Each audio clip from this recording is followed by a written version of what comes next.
nhưng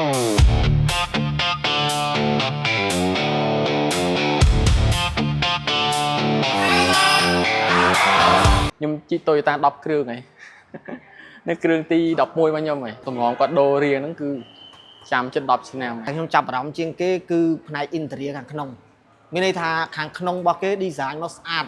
đại thôi nhưng còn là khơi cao sọc sai tiếp chập đóng liền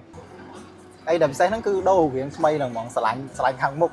lạnh pana mục chính mắc cạn ជំរាបសួរបងប្អូនអរគ្នាបាទនៅថ្ងៃនេះខ្ញុំពេញលីនតំណាងក្រុមការងារ Electric World បាទនឹងកំពុងតែស្ថិតនៅក្រុមហ៊ុន Toyota Cambodia សារជាថ្មីម្ដងទៀតហើយបាទនៅថ្ងៃនេះដែរគឺបាននឹងកំពុងតែស្ថិតនៅសាខាទួលសង្កែបាទហើយដូចមុនអញ្ចឹងគឺនៅថ្ងៃនេះក្រុមហ៊ុន Toyota Cambodia បានរៀបចំនៅការប្រគល់នៅរថយន្ត Hilux Travo ស៊េរីថ្មីឆ្នាំ 2027 របស់ខ្លួនជូនដល់អតិថិជនដែលបានបញ្ជាទិញកន្លងមកហើយនៅថ្ងៃនេះក៏មានការបញ្ជាទិញបន្តទៀតផងដែរបាទ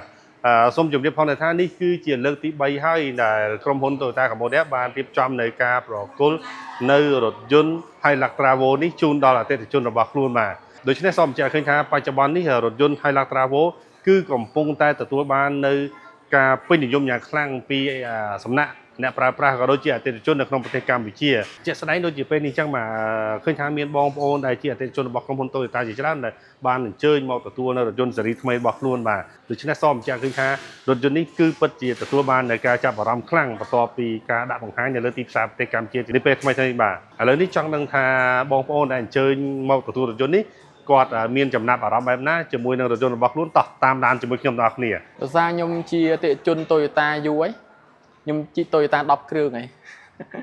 នៅគ្រឿងទី11របស់ខ្ញុំហើយតម្រងគាត់ដូររៀងហ្នឹងគឺចាំជិត10ឆ្នាំហើយពី Rally ចាស់មក Travo ក៏សំណូមពរពីក្រុមហ៊ុនឲ្យមានរោងចក្រតម្លើងទី1យើងឥឡូវយើងមានរោងចក្រតម្លើងហើយទី2យើងមានគ្រឿង accessory ក្នុងស្រុកហ្មងព្រោះបើយើងផលិតបាននៅស្រុកយើងតម្លៃទីផ្សារក៏វាផ្គត់ផ្គង់មួយពីក្រៅដែរបើយើងកំងពីក្រៅមកក៏វាថ្លៃដែរអញ្ចឹងយើងអាចផលិតខ្លួនឯងបានគឺទីផ្សារវារៀងធូរបាទអញ្ចឹងវាសម្រាប់អ្នកប្រើប្រាស់គឺចង់បានផលិតផលនៅក្នុងស្រុកហ្នឹងហើយបាទចាប់អារម្មណ៍ដែលខ្ញុំចាប់អារម្មណ៍ជាងគេគឺផ្នែក interior ខាងក្នុងមានន័យថាខាងក្នុងរបស់គេ design nóស្អាតដែលធ្វើខ្ញុំគ្រាន់តែឃើញការផ្សព្វផ្សាយភ្លាមខ្ញុំចាប់អារម្មណ៍ភ្លាមតែខ្ញុំមកធ្វើការចុះចង់បើកបោសាលបងប៉ុន្តែបានបើកបោសាលបងប៉ុន្តែចូលមកមើលផ្ទាល់ក្នុង showroom ហ្នឹងហើយដល់ពេលឃើញនៅក្នុង showroom ហ្នឹងយើងចូលទៅមើល option ផ្សេងដែលមាននៅក្នុងហ្នឹងវាទំនើបវាស្តៀងនឹង Lancer សឹងដូច Lancer ដែរហើយដល់អញ្ចឹងវាធ្វើយើងតាក់ទាញអារម្មណ៍វាបានថ្មីប្លែករហូតប្លែកទាំងអស់ប្លែកពីអាចាស់ទាំងអស់ហើយយើងមាន option ផ្សេងដូចជា drive mode យើងមានច្រើនបែបច្រើនបត់ដែលយើងអាចប្រើតាមស្ថានភាពផ្លូវជាក់ស្ដែងទី1គុណភាពពីមុនមកថាវាមិនសូវទំនើបឥឡូវហ្នឹងទាំងគុណភាពទាំងភាពទំនើបរបស់វាបានបូករួមបញ្ចូលគ្នាទាំងអស់ហើយវាល្អជាងមុនទៀតដោយសារឯភាពទំនើបរបស់វាក៏ដើរតាន់គេដែរពីមុនมันទំនើបសាមញ្ញប៉ុន្តែប្រើជាប់ធន់និយាយខូចគឺសំខាន់គេឈ្មោះឲ្យគឺនិយាយមែនតែនទៅឲ្យអស់មែនតែនទៅរបស់នឹងប្រើគុណភាពToyotaគឺគុណភាពហ្មងដោយសារតែឃើញរូបរាងចេញថ្មីស្អាតដំបងអត់អ្នកផ្ទះគាត់អត់ទាន់មានកម្រងថាមើលទេប៉ុន្តែដល់ពេលហ្នឹងមក Toyota មកចំពេលថ្ងៃដែលសម្ពោធបានឡានបាន2ថ្ងៃក៏ឃើញចូលមកឃើញឡានស្អាតក៏សាកសួរនាំខាងគាត់ផ្នែកលក់ព័ត៌មានទៅគាត់ក៏ណែនាំប្រាប់ទៅក៏ឃើញឲ្យស្រឡាញ់ណាមួយ Toyota យើងដឹងស្រាប់ហើយរបស់ជប៉ុនយើងដឹងថាវាយើងមិនបាច់និយាយអីច្រើនទេបងដឹងថាវាល្អហ្មងផ្លាស់ប្ដូររូបរាងថ្មីហើយទៅលើម៉ាស៊ីនគឺម៉ាស៊ីនល្អ 2.8 diesel ហ្នឹងណាបងបាទហើយកម្លាំងខ្លាំងខ្លំមើលវីដេអូគេតេស្តដែរណាបងតេស្តផ្លូវពិបាកតេស្តផ្លូវកោងផ្លូវអីចឹងណាបងបាទ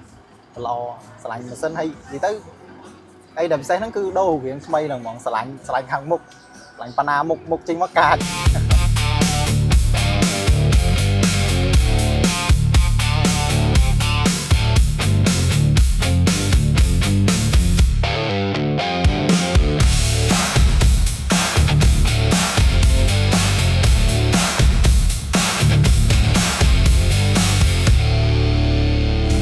សូមជម្រាបផងថាជាមួយនឹងវត្តមានរថយន្ត pick up ស៊េរីថ្មី Toyota Hilux Travo នេះគឺត្រូវបានក្រុមហ៊ុន Toyota ធ្វើការ design រូបរាងថ្មីទាំងស្រុងទាំងការ design ខាងមុខក៏ដូចជាខាងក្រោយរួមនឹងប្រព័ន្ធកាប៊ីនខាងក្នុងជាពិសេសទៅលើប្រព័ន្ធ Ico តែម្ដងដោយសាររថយន្តនេះគឺប្រើ